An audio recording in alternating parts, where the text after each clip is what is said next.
सर्वोहम भवतस्तु प्रणीवरम।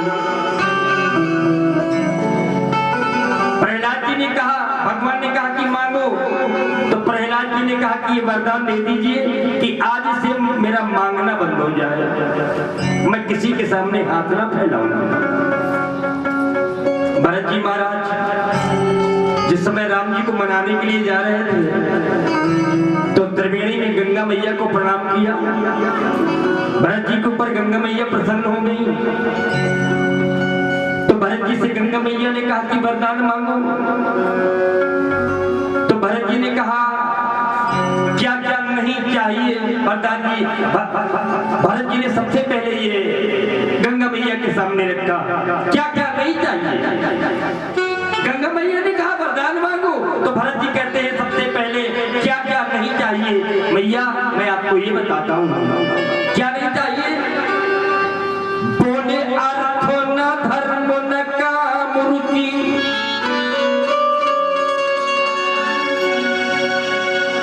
मुझे वो अर्थ नहीं चाहिए जो अनर्थों की जड़ है, क्योंकि आज के समय में ये अर्थ ही अनर्थ की जड़ है। तो भरत जी ने कहा अर्थ न धर्म न, वो धर्म भी नहीं चाहिए जिस धर्म में बंद करके मेरे बड़े भैया श्री राम जी किसी से ये भी नहीं कह सके कि मेरा अपराध क्या है, 14 वर्ष पर मुझे क्यों भेजा जा रहा है। वो धर्म भी नहीं चाहिए और गति न चाहूं निर्वाण, मैं मोक्ष भी नहीं चाहता। अगर मोक्ष मिल जाएगा तो राम जी के दर्शन न हो पाएंगे, क्योंकि मोक्ष मिलने के बाद भी संसार में आना नहीं होता है। तो मैं जन्म लेना चाहता हूँ, क्यों? क्योंकि जन्म जन्म रति राम पद या वरदान नानु। इसलिए भगवान के सामने अगर जाना है तो भगवान से कुछ मांगना नहीं है। मेरे सज्जनों, मेरे बंधुओं, कि ब्रह्मा जी के पुत्र वशिष्ठ जी हुए, वशिष्ठ जी के पुत्र हुए शक्ति ऋषि, और शक्ति ऋषि के जो पुत्र हुए वो पराशर जी, और पराशर जी के जो पुत्र हुए वो वेद व्यास हुए। व्यास जी का उद्देश्य केवल यही था कि किसी भी प्रकार से मानव का मन भगवान श्री कृष्ण और राम के चरणों में लग जाए।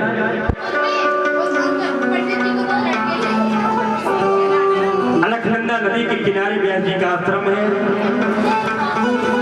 17 पुराणों की रचना कर चुके, लेकिन मन उनका स्थिर नहीं है, व्याकुल है। व्यास जी को लगता है कि जैसे कुछ किया ही ना हो। उसी समय नारद जी का आगमन हुआ होता है। बड़े भाग तब जानी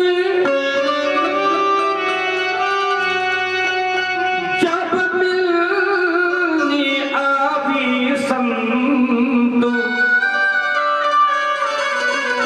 संतन को मिलना करे सब कष्टन को। नारद जी आते हैं और व्यास जी से कहते हैं आप व्याकुल क्यों हैं?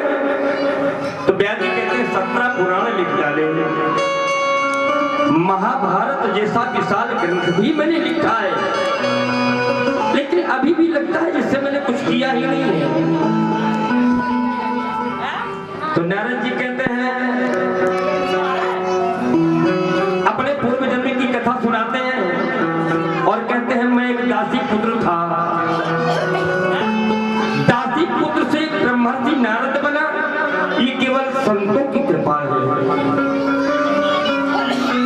संत प्रसादी की कृपा है मेरे जीवन में। व्यास जी, आपने सब कुछ किया है, लेकिन जो करना चाहिए वो नहीं किया है आपने। आप श्रीमद् भागवत महापुराण की रचना करिए, बाकी बिहारी आपके ऊपर कृपा करेंगे, आपका जीवन धन्य हो जाएगा। और संतों की कृपा से, संतों के उस दिव्य मंत्र के प्रभाव से मैं दासी पुत्र होकर के इस जन्म में ब्रह्मा का पुत्र बनकर के जन्म लिया है मैंने। क्योंकि बाकी बिहारी की जब कृपा होती है तो जो सोचा नहीं जाता है वो मिल जाता है। जब से बाके बिहारी हमारे हुए, समस्या तो इस बात की है कि हम बाके बिहारी को अपना बना ही नहीं पाते हैं।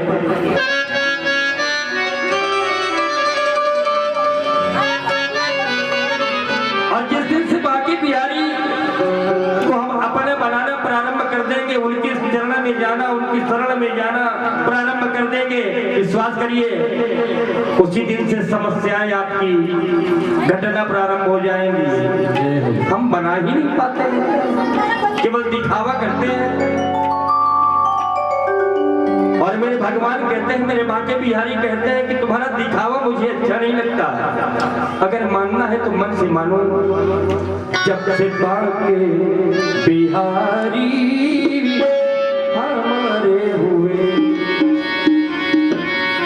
गम जमाने के सारी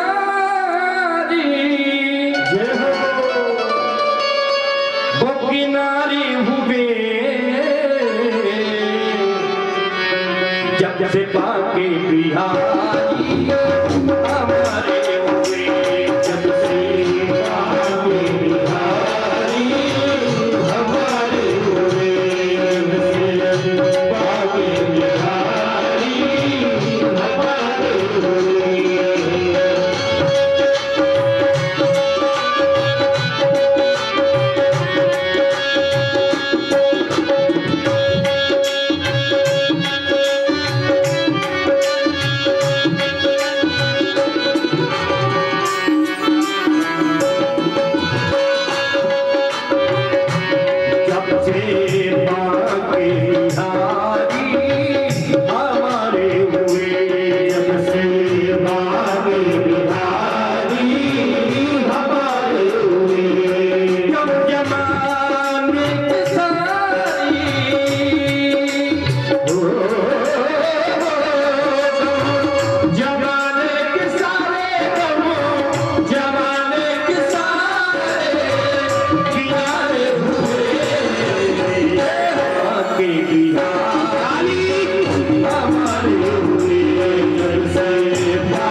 जगत में भी उन्हीं के नजारे।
सुखदेव जी के पास में गए।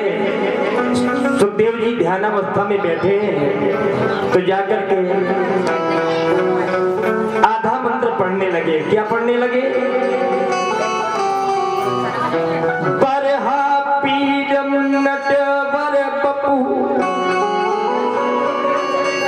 कर्णयो कर्णिकारम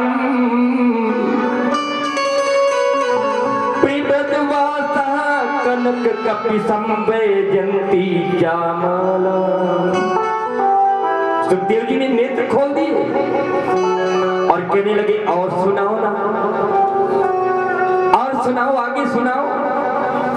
तो छोटे छोटे बटकों ने कहा हमारी गुरुजी ने हमको इतना ही सिखाया, अगर पूरा श्लोक सुनना हो तो ऐसे हमारे गुरुजी के पास में 18,000 श्लोक। अब गुरुजी के पास में चलिए इस श्लोक में भगवान की सुंदरता का वर्णन किया। व्यास जी के शिष्यों ने, सुखदेव जी ने सोचा कि होंगे सुंदर, क्या करना है, और पुनः समाधि में लग गए। व्यास जी के शिष्यों ने पुनः एक दूसरा श्लोक सुनाया। अहो वकीयम स्तन कालकूटम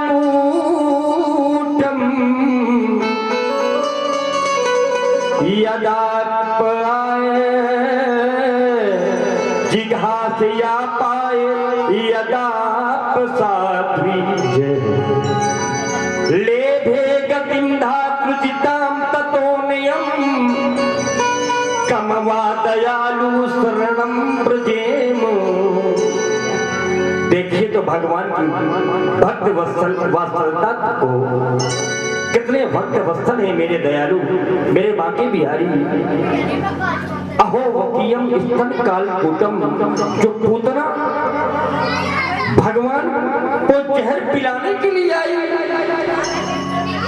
पर मेरी बांके बिहारी इतने दयालु हैं कि पूतना को वो गति पहले दे दिया जो गति बाद में यशोदा मैया को प्राप्त हुई। जैसे ही ये श्लोक सुनाया, सुखदेव जी के नेत्र खोले, बोले और आगे सुनाओ ना। व्यास जी के शिष्यों ने कहा कि इतना ही सिखाया है गुरु जी ने, पूरा सुनना हो आश्रम में चलो। तो व्यास जी के शिष्यों के पीछे पीछे सुखदेव जी आए, व्यास जी के चरणों में प्रणाम किया और व्यास जी ने सुखदेव जी की संपूर्ण भागवत कथा श्रवण करवाई। आदरणीय सुध जी कथा सुना रहे तो सोनक जी ने कहा था कि हमने आपसे प्रश्न किया था, व्यास जी के द्वारा जो कथा सुनाई गई सुखदेव जी को, सज्जनों यही कथा सुखदेव जी ने राजा परीक्षित को सुनाई थी और राजा परीक्षित को मोक्ष मिला था। तो सौनक जी ने कह दिया कि ये परीक्षित कौन है, हम राजा परीक्षित के विषय में जानना चाहते हैं। राजा परीक्षित को सुखदेव जी ने जो कथा सुनाया वो किस कारण से सुनाया, संपूर्ण परिचय आप हमें बताएंगे। तो आदरणीय वेद व्यास जी आगे महाभारत के प्रसंग का वर्णन करते हुए कहते हैं, यदा मध्य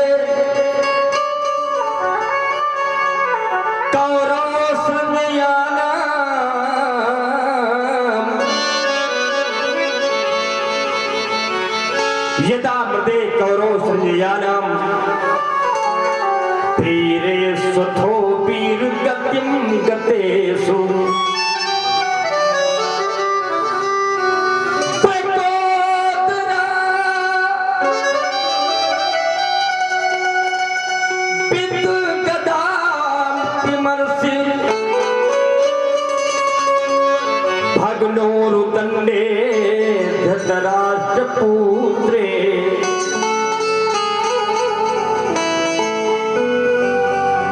बात तो समय की है जब महाभारत का युद्ध अपने परिणाम को प्राप्त कर रहा था। सारे कौरव और कौरवों की सेना मारी जा चुकी थी। युद्ध भूमि में दुर्योधन भी मरणावस्था को पहुंच गया था। हमारे भीम जी ने गदा का ऐसा प्रहार किया था दुर्योधन की जंघा पर। दुर्योधन अपनी अंतिम सांसें ले रहा है। बड़े ध्यान से सुनिएगा, वही दुर्योधन जो पांडवों के साथ में अन्याय की नीति कर रहा था, वही अभिमानी दुर्योधन जो कहता था कि सुई की नोक के बराबर भी मैं पांडवों को भूंग नहीं दूंगा।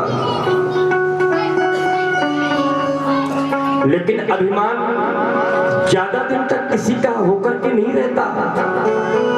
अभिमान नष्ट ही होता है, चाहे जिसका अभिमान हो।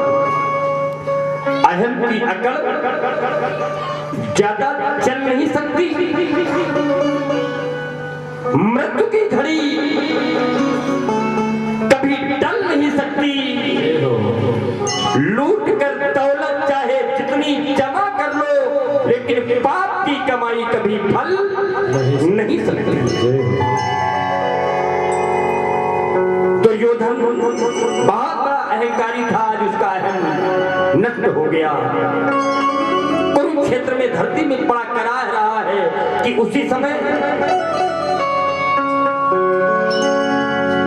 द्रोणाचार्य जी का पुत्र अश्वत्थामा आता है और दुर्योधन से कहता है कि मित्र दुर्योधन, तुम्हें इस स्थिति में देख करके मुझे बड़ी पीड़ा हो रही है, बड़ा कष्ट हो रहा है। बताओ मित्र, मैं तुम्हारे लिए क्या कर सकता हूं? दुर्योधन ने कहा कि अगर कुछ कर सकते हो तो मैं तुमसे कहूं। अश्वत्थामा ने कहा बोलो तो मैं पूरा करूंगा। तो दुर्योधन कहता है, पांडव 5 एक भी मरा नहीं है। हम 100 भाई थे, 99 मारे जा चुके हैं। मैं भी मरने वाला हूं। मरते समय मेरी एक इच्छा है कि 5 में से किसी एक का सिर काट करके मेरे सामने ले आओ, मैं चैन से मर सकूंगा। अश्वत्थामा कहता है बस इतनी सी बात, मैं 5 के सिर काट लाऊंगा। दुर्योधन कहता है कोई आसान काम नहीं है, तुम एक ही का ले आओ। अश्वत्थामा चलता है वहां से और इधर मेरे बाकी बिहारी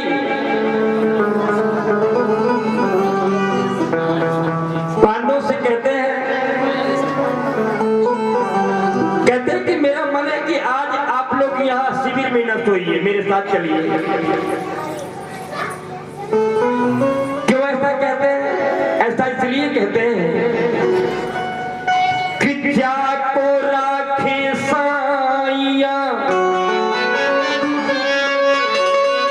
मार सके ना कोई,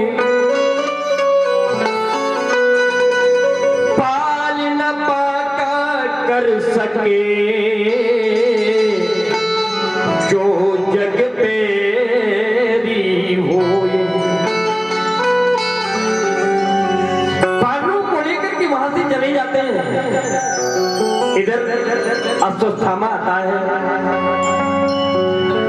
तो द्रौपदी के जो 5 पुत्र थे वो बिल्कुल पांडवों की तरह ही लगते थे।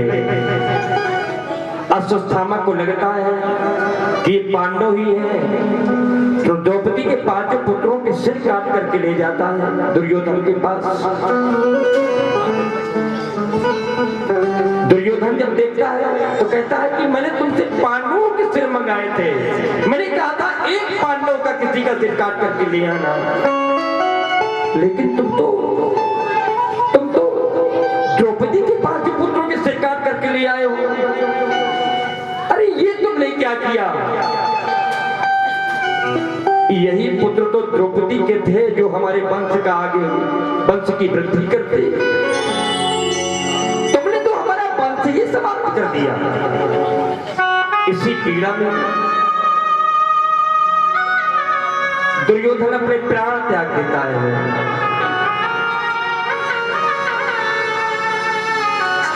और इधर जब द्रौपदी को पता चलता है कि दुष्ट अश्वत्थामा ने मेरे 5 पुत्रों को मार दिया,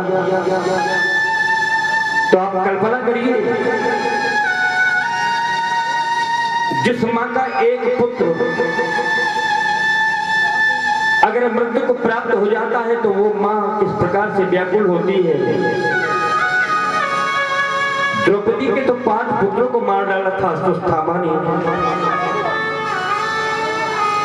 माता शिशु नाम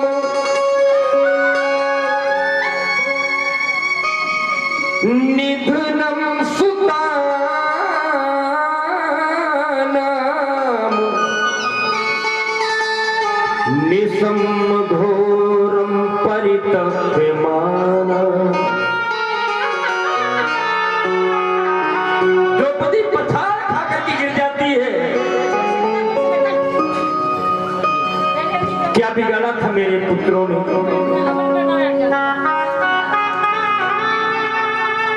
क्यों मार डाला मेरे पुत्रों को?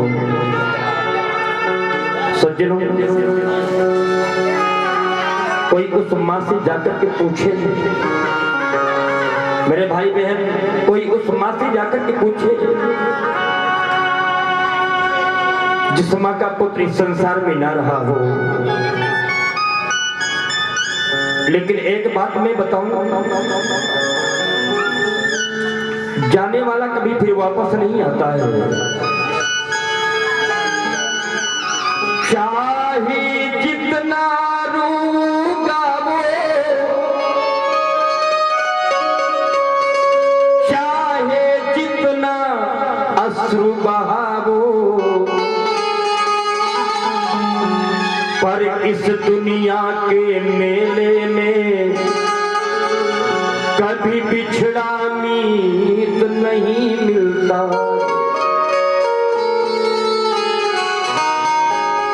बिछड़ा मीत नहीं मिलता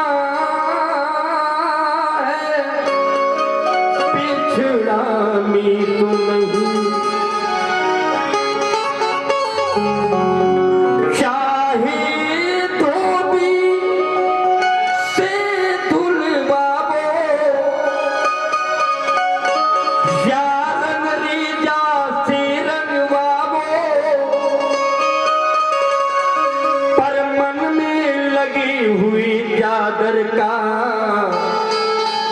मैल कभी भी नहीं धुलता है, क्योंकि बिछड़ा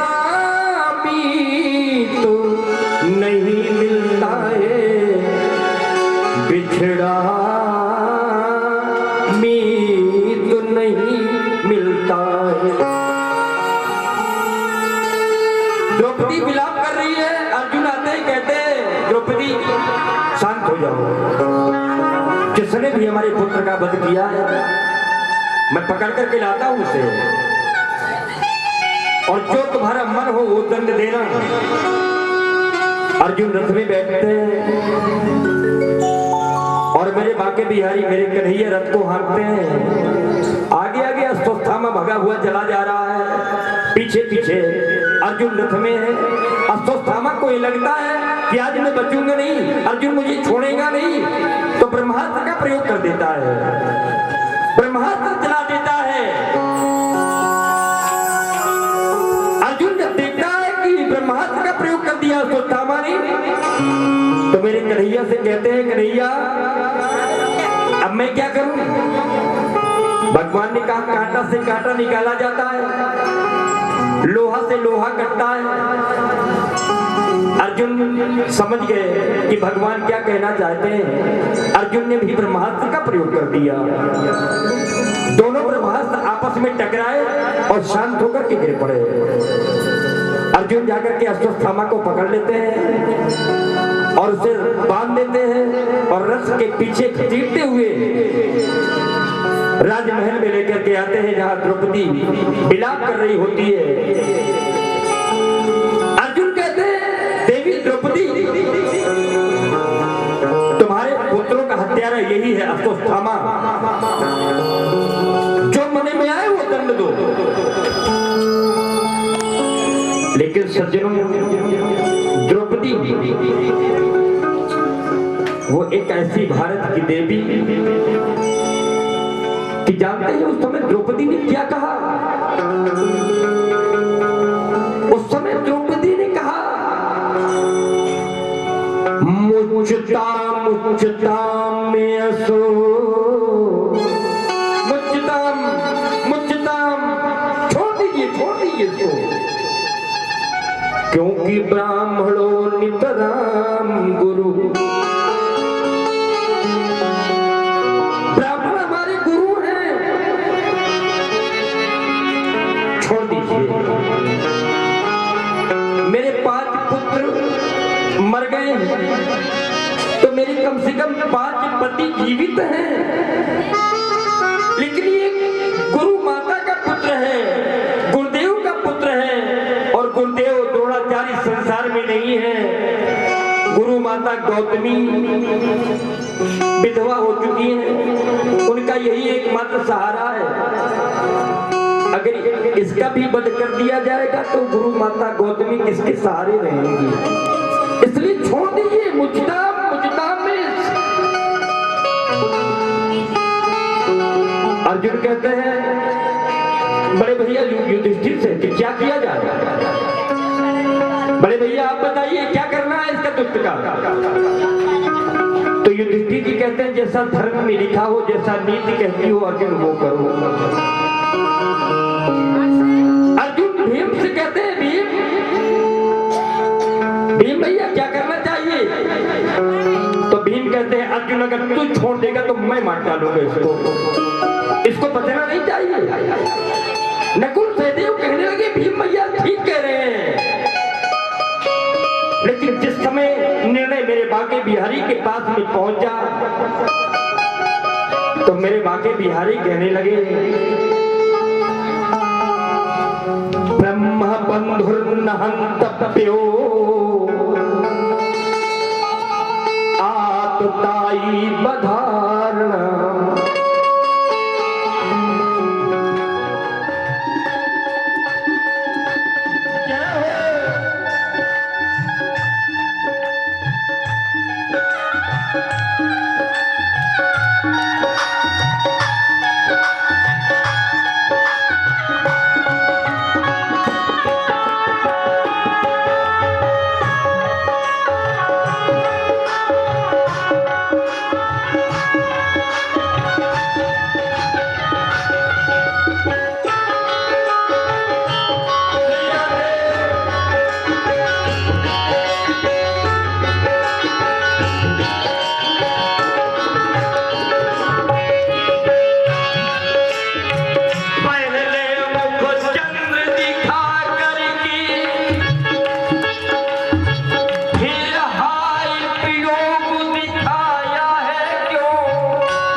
किसका फिर प्याला पिलाया, किसका फिर प्याला पिलाया, किसका फिर प्याला पिलाया,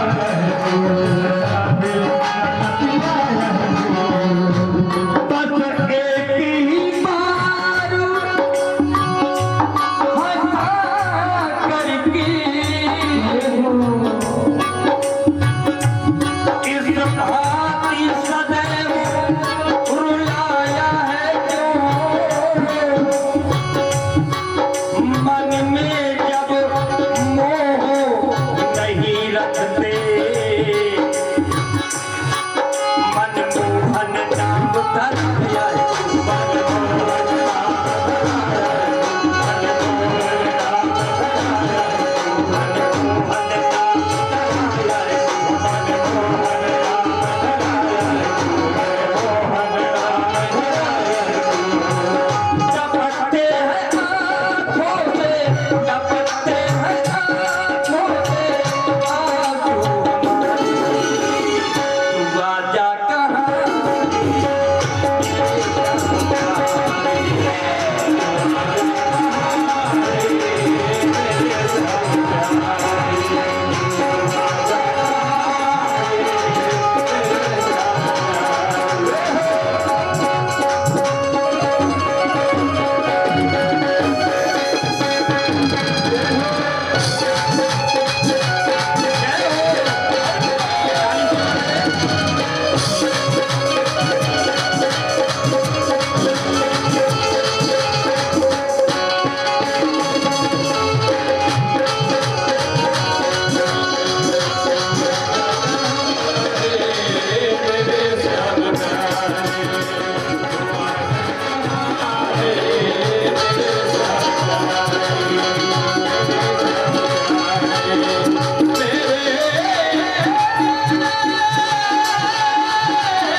आधार राम गुणगाना, केवल राम का गुणगान कर लीजिए, हजारों वर्ष की तपस्या का फल कलयुग में प्राप्त हो जाएगा। महाराज परीक्षित बड़े प्रसन्न हुए, बहुत बड़ी विशेषता है तुम्हारे अंदर। कलयुग ने कहा एक विशेषता और भी है महाराज। महाराज परीक्षित ने कहा क्या? कली करे एको पुनीत प्रताप,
समय भगवान व्यास के पुत्र, क्योंकि 24 अवतारों में 17वें अवतार भगवान वेद व्यास है, तो लिखा गया भगवान व्यास के पुत्र सुखदेव जी का आगमन हो गया।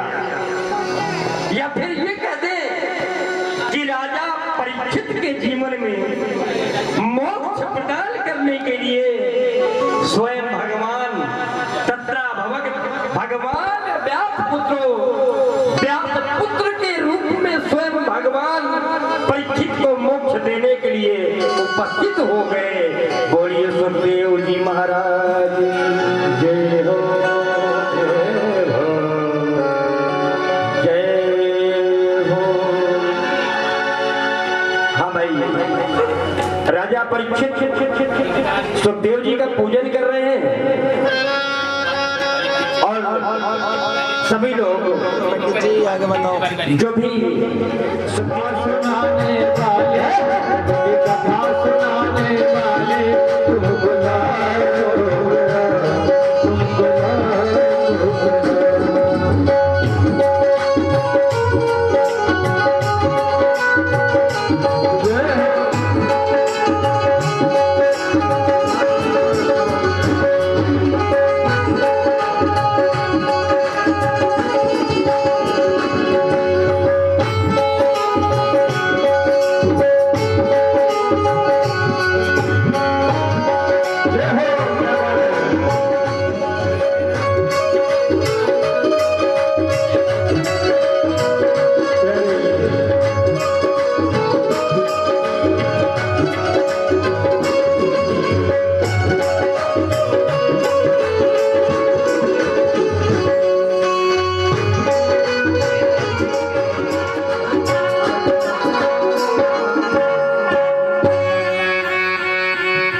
तुमको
बात